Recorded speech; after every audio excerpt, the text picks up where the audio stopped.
Hi, I'm Andra Kay, Managing Director of Silicon Valley Robotics and one of the founders of Women in Robotics. And I want to share our accomplishments for 2021, some of our plans for 2022. It's been a hard year for women all over the world, and I'd like to thank everyone who's contributed to Women in Robotics, whether you've simply shared information about yourself in our community or organised an online event or made yourself available as an advisor to our pilot mentoring program, which is just reopened for 2022. Perhaps you've been furthering our mission in an unofficial way simply by supporting other women and non-binary people who are working in robotics or who are interested in working in robotics. We recognise and appreciate the community building work that women do, which is so often out of the spotlight and on top of everything else.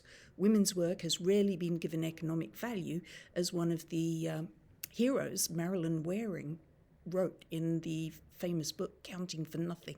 She founded feminist economics, now sometimes called triple bottom line accounting, and she changed the way that the World Bank and other global organizations evaluate economies.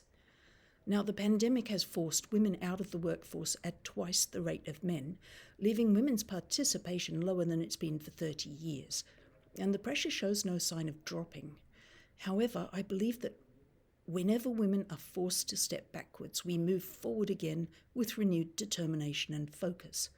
So my inspiration is renewed to further the mission of Women in Robotics, to support women and non-binary people who work in robotics, and those who would like to. We may all find it hard to find time, but small actions in the right time and place can move mountains. In our 2021 annual showcase, we featured not 25, but 50 women in robotics you need to know about, from 21 different countries, from industry, startups, academia, with particular mention of women featured who have fought for the rights of refugees and persecuted women, especially the Afghanistan Women's Robotics Team. For other women, this recognition has helped to raise their profile within universities or companies, leading to increased opportunities for them. Our annual list also means that there's no excuse for not including women as speakers in conferences, in articles, in policy making, in job searches, etc. I'd love to see us create Wikipedia pages in 2022 for more of the women in robotics and create a speaker database and a citation list similar to the one that Black in Robotics has started, also similar to the work of 500 women scientists.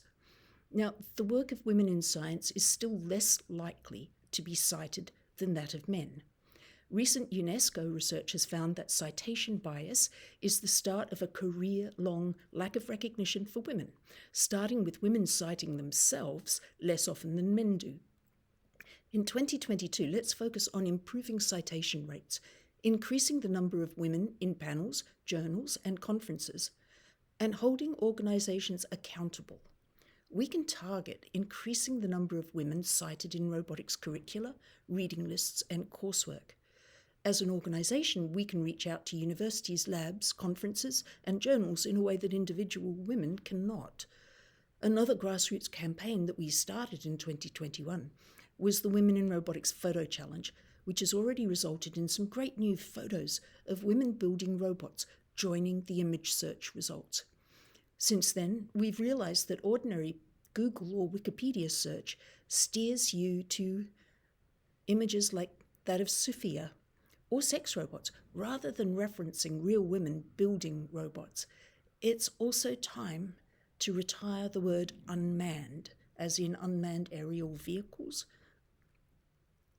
And there are a number of other 19th century terminologies, like master-slave, that shouldn't be used in the 21st century. We have a draft paper that will be coming out very soon, talking about terminology that is not so good to use and providing lots of alternatives for technology that is much more inclusive.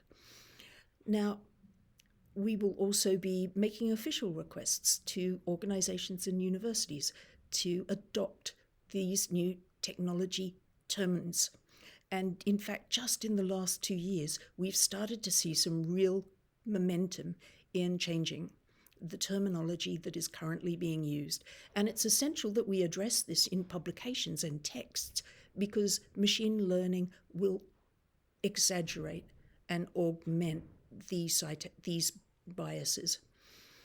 Now, we closed our first mentoring program in 2021 over a 12-week period with 16 women, and it was a really successful experience for every participant. We know there's a lot of demand to run that program again, and we've just opened the doors. This is now April 2022, but you can apply to be part of the next cohort of the Women in Robotics mentoring program on the Women in Robotics site. And this is perhaps one area where I want to call out for more volunteers to help with the mentoring program. It might also be one area where sponsorship would be useful, although sponsorship always comes with an administrative burden that we try to avoid.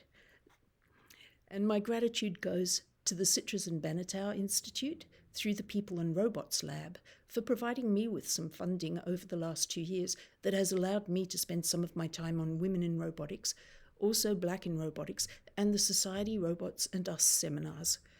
My call to action is for all of you to make your volunteer labour impactful. By investing your time is valuable. Invest your time in a call to action with a big outcome. And I hope it's one of our Women in Robotics actions.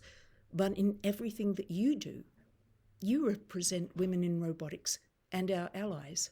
And best wishes to you all for 2022.